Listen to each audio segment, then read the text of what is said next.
Hey, what's up? My name's Chris McDowell, and I'm here today to talk about Esperanto. Now, what is Esperanto? Esperanto is a constructed international language. It was invented in 1887 by a man named Dr. Zamenhof, and today, December 15th, the recording of this video is his birthday, so it's something called Zamenhof Day to those of us who speak Esperanto. And you'll see the hashtag in the title of the video called Esperantolives.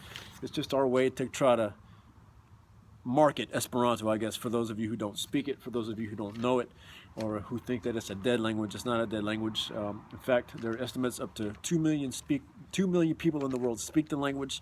And if you're looking at Wikipedia, you'll see that they estimate between 1,000 and 2,000 native speakers of the language. That's people who have spoken the language from birth, which is crazy. So it's the most widely spoken constructed language in the world.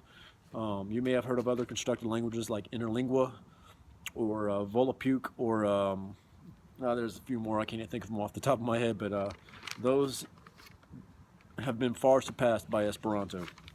And I have nothing against those who speak interlingua and Volapük, by the way. In fact, I consider learning Volapük, but not at this time.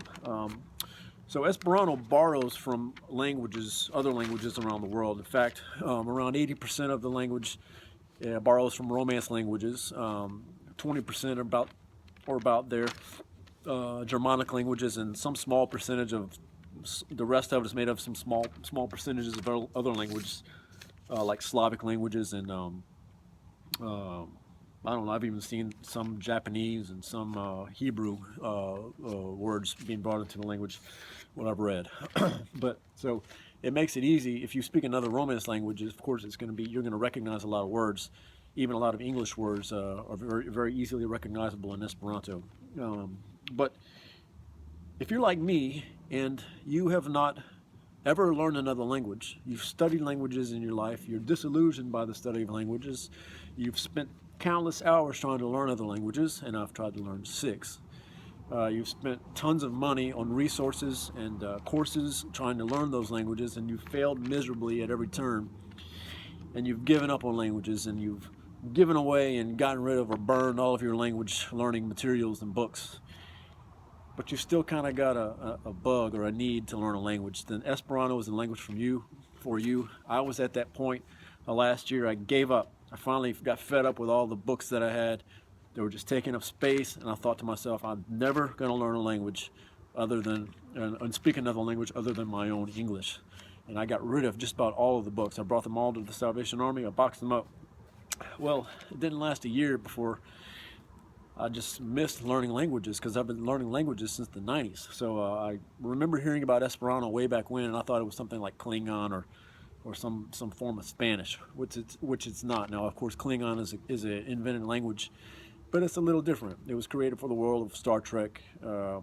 Esperanto was created for the entire world of the world we live in to speak.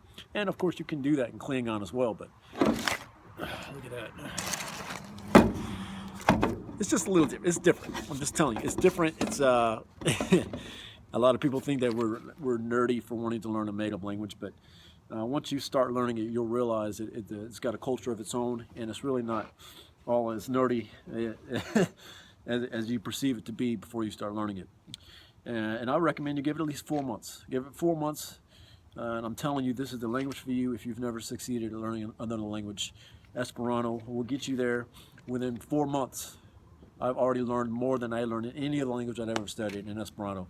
And I've only been speaking the language about 10 months by now. If you want to see what it sounds like, look at some other videos on my channel.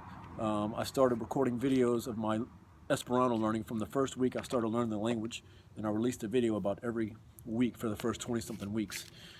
So most of my videos are all in Esperanto, so you can see what it sounds like if you go back and listen to some of those. But there's a couple of places you can learn Esperanto for free. The first one, Duolingo.com. That's the first place I learned it. It's kind of like a game. Yeah, there's over 600,000 people signed up right now to learn the language at Duolingo.com. It would get you to a basic level. And from there, after you finish Duolingo, you can pretty much almost read anything and understand what's going on. Of course, you'll need a dictionary for a while, but you can pretty much catch on to just about anything that you read. After that, you can go to learnu.net or start from scratch at learnu.net. You'll learn a lot more kind of detailed grammar and go a little more in depth with Learnu, but you'll learn a lot in each of them. I recommend doing both courses, and at the same time, while you're doing Duolingo, I recommend reading a textbook, learning vocabulary, and in no time you'll be up and speaking Esperanto.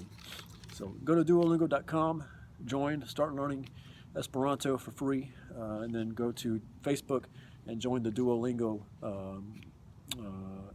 Esperanto Learners group. Just search for Duolingo Esperanto, and you'll see it come up. There's a huge community there of people who love to help you learn Esperanto. They'll correct your Esperanto if you ask them to. There's people who are fluent who just help everybody in there. They're very much active on that group. So I encourage you to learn Esperanto.